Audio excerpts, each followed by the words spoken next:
Gracious God, give us eyes to see, ears to hear, hearts to love.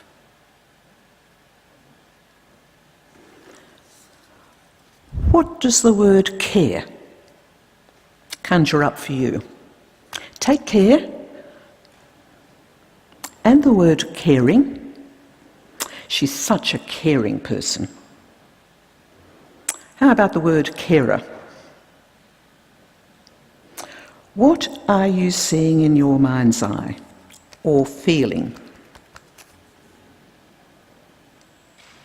As we approach the annual celebration of Carers Week across the nation, what is it that we are marking? When we speak of honouring care, carers, caring work, what are we doing? What meaning do we attach to all of this? I'm sure that most of you are familiar with the official definition of a carer. Anyone who cares, unpaid, for a friend or family member who, due to illness, disability, a mental health problem or an addiction, cannot cope without their support. And the chances are that you either are a carer yourself or have been one, or that you need a carer or know a carer, or all three. For all that this activity, this work, is carried out in the so-called private domain, predominantly in the home, it is pervasive. There are carers everywhere. Some of you will be aware that the greater part of my academic research work was devoted to care, carers and caring work. The empirical aspect of that research involved talking to, interviewing carers about that experience, what academics have called their lived experience. I don't know that there's any other kind, but lived experience. Ah, the richness of all those stories, the sheer hard work, the emotions, the endurance, but also the sense of doing something that is considered right. Those of you who have been members of this congregation for more than a few years may also be aware that I was myself a carer.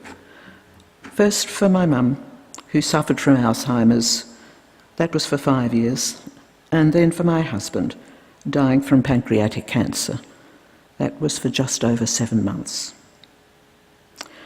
Both in researching, caring, and in doing it, I have learned a great deal, especially about it myself. Not all of it unequivocally positive, strange to relate. I acquired new skills and proclivities, even though I cannot claim to have always exercised these as I might have hoped.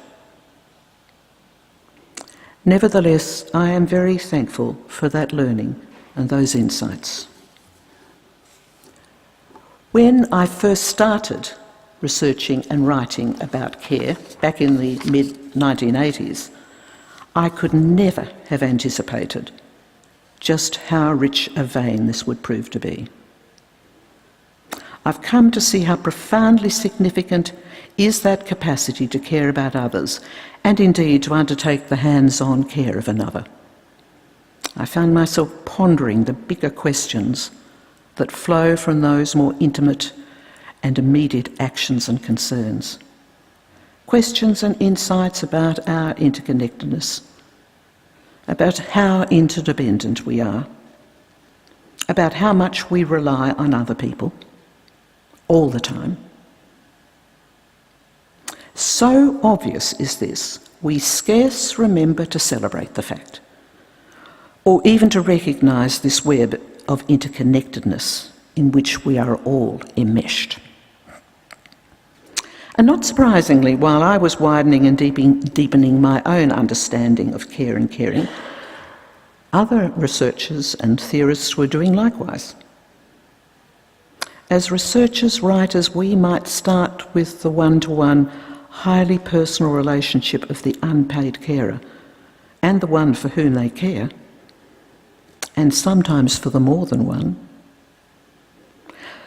but find ourselves inevitably drawn to a recognition of just how universal, how pervasive, and how fundamental the stuff of caring is.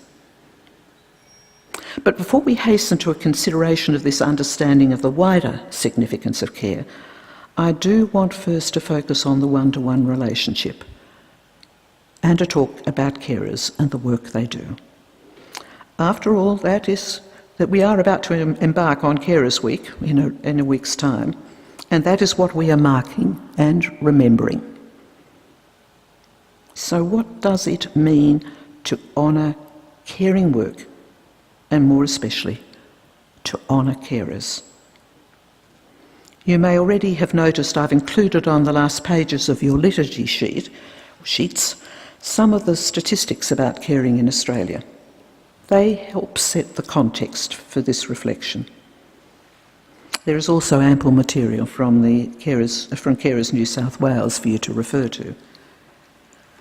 But I thought that I would frame our consideration of carers and caring work by recounting a few of the stories I've listened to over the years. Much of what is revealed will be immediately recognisable to others. Each of you could add your own stories and insights.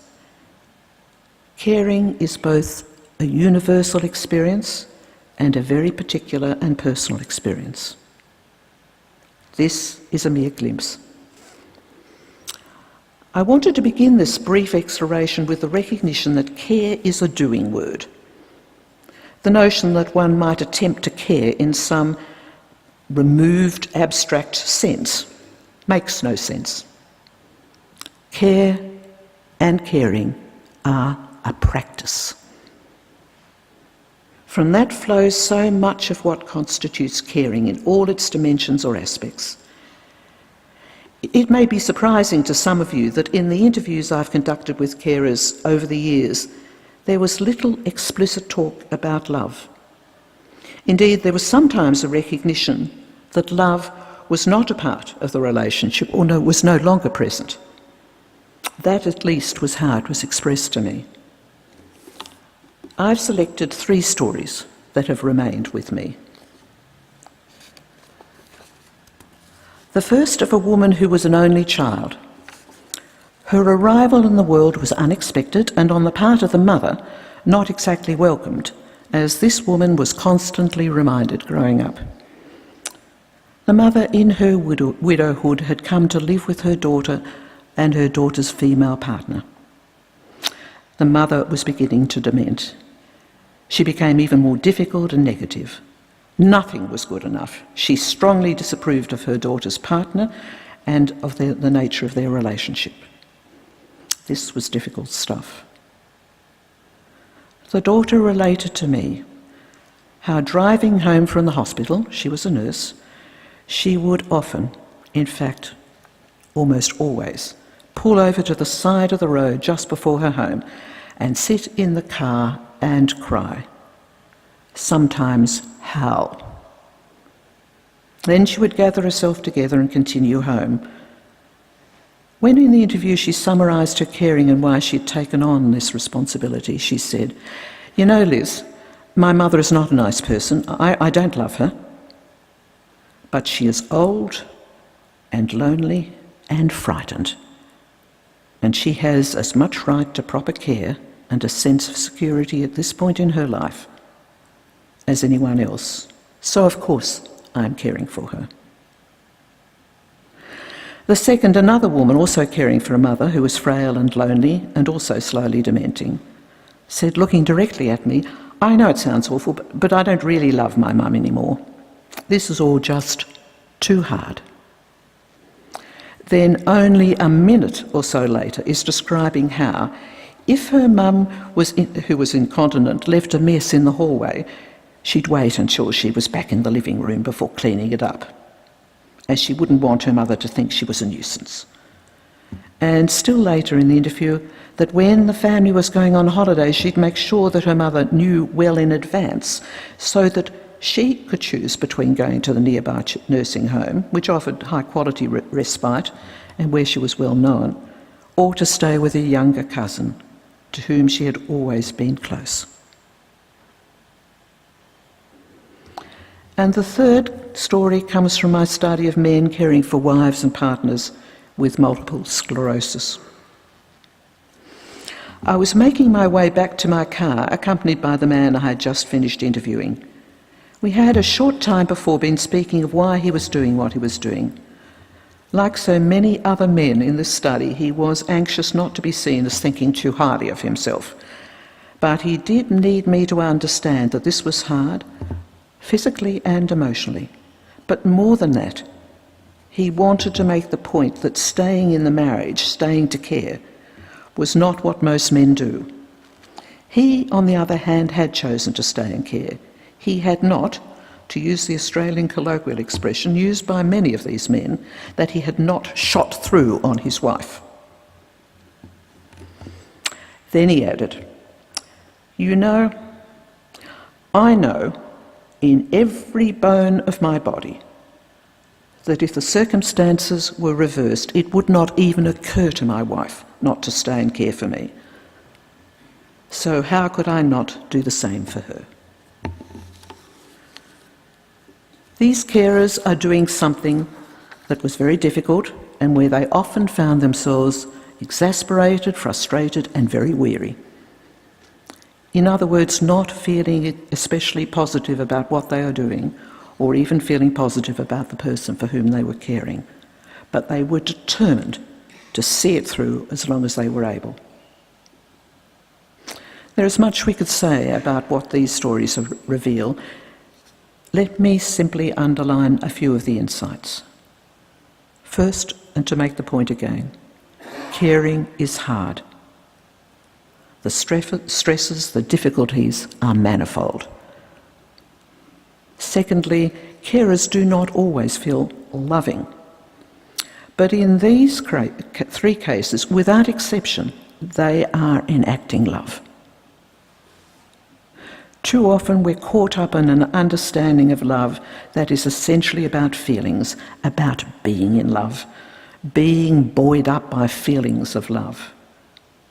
Our feelings are important. In large measure we are our feelings, but so are our actions and what we are prepared to do, to devote time and effort to. They define us. I would underline that there is courage here. This is the sort of everyday, every night courage we should valorise more often than we do. And of course, grace. Should we not see this too, both as gift and practice?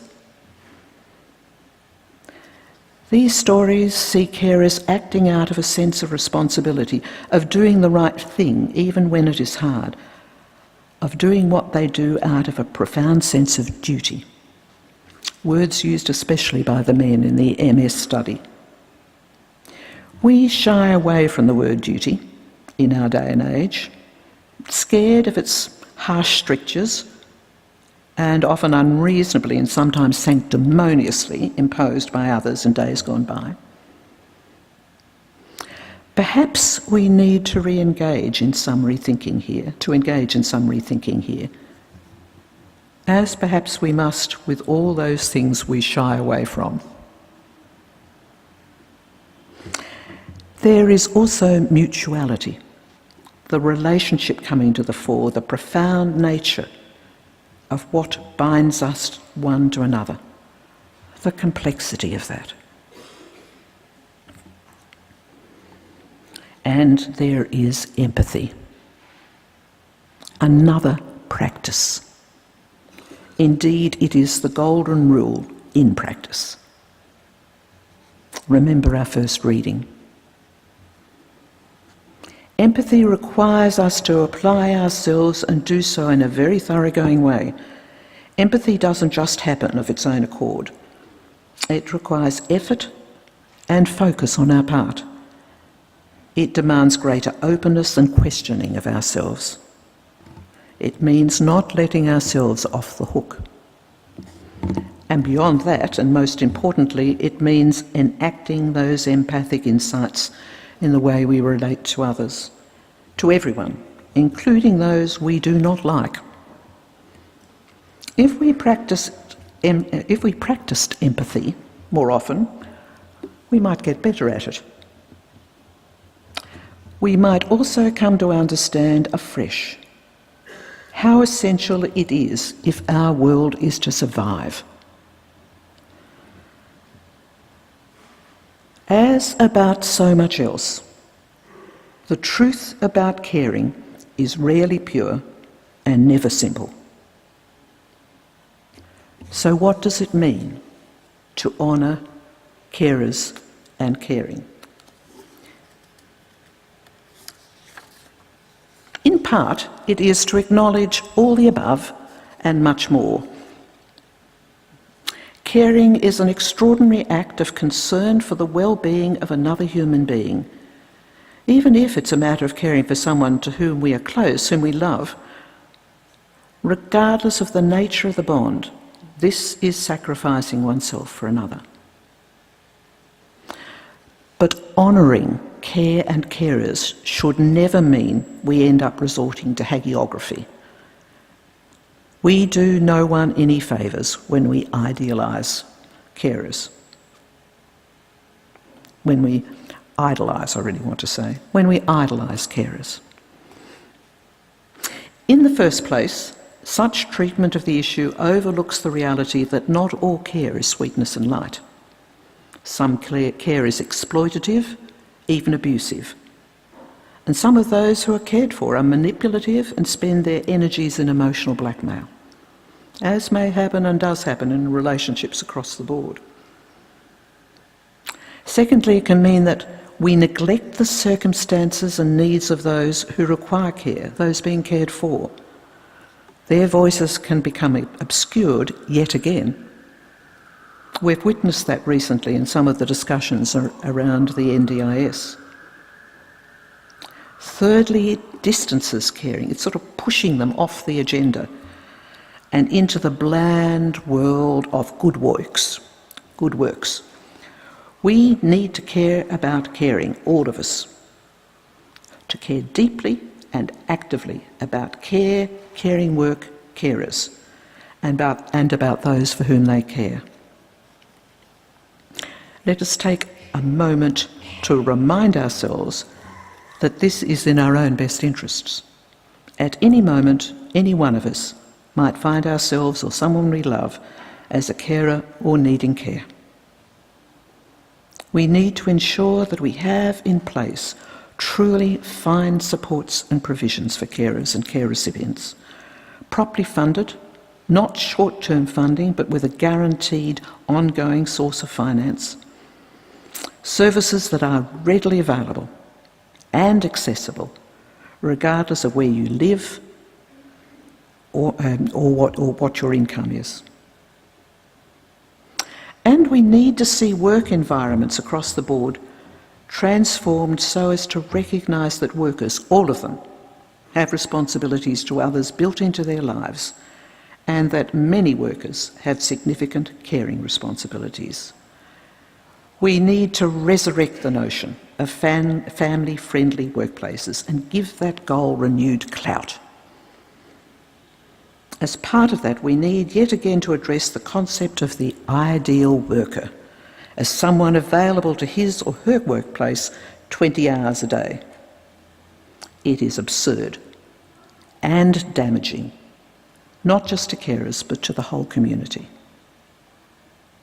So I repeat, we need to care about care and carers, to care deeply, to care actively.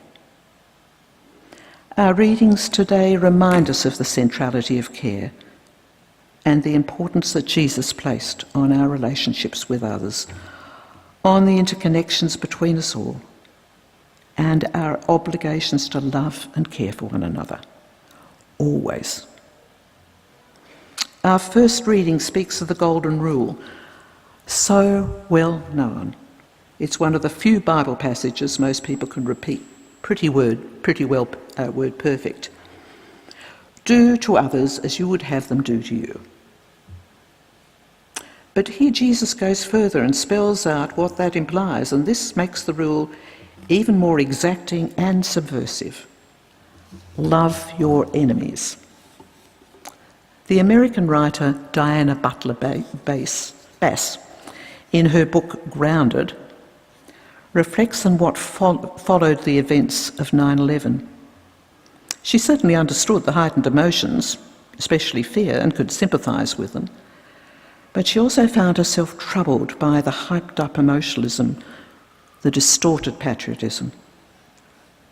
Reflecting further on the need for the compassion that lies at the very core of the Golden Rule, she recalls a bumper sticker on a car in the parking lot at Virginia Theological Seminary, where she was teaching at the time. When Jesus said, "Love your enemies," he probably didn't mean kill them. Our second reading, on much the same theme and very well known, perhaps not quite as much as the first, reminds us that Jesus saw service to others, caring about others and actually caring for them, especially the vulnerable and excluded, those seemingly less worthy of our attention, as the very essence of the life to which we are called. Abundant life is life lived for others. That's always been considered a hard ask, even an unreasonable view of how to live a life, hasn't it? But it's worth acknowledging that much contemporary so-called wisdom is about the opposite, about finding yourself, treating yourself, seeking to surround yourself with beautiful objects and agreeable people. And our final reading, the reading from Annie Dillard and Richard Rowe's comment on it, speaks of the unified field. Dillard writes of the substrate, the ocean or matrix or ether, which buoys the rest, which gives goodness its power for good and evil its power of evil. The unified field, our inexplicable caring for each other and for our life together. And Rowe, reflecting on Dillard's insights, writes of Jesus finding and naming that same idea. The unified field beneath all the contradictions and messiness and confusion of our lives. Rowe argues that if we do not find that unified field, our complex and inexplicable caring for each other, or what Buddhists call the great compassion, there is no healing to life's inconsistencies and contradictions. Religion, he says, is always about getting you back and down into the unified field where you started anyway. In honouring carers and their care of another who needs their care, we are drawing attention to that profound central wisdom of all the great religious traditions. It is the recognition that we are bound together in this bundle of life, a vast web of interconnection and interdependency. Archbishop Desmond Tutu writes that the first law of our being is that we are set in a delicate network of interdependence with our fellow human beings and with the rest of God's creation. We are called to care deeply, to care actively for all people, all life, the environment, all creation. We are called to be co-carers, co-creators with God. So, in the words of the Brian Wren hymn, therefore let us make thanksgiving, and with justice willing and aware, give to earth and all things living liturgies of care. Amen.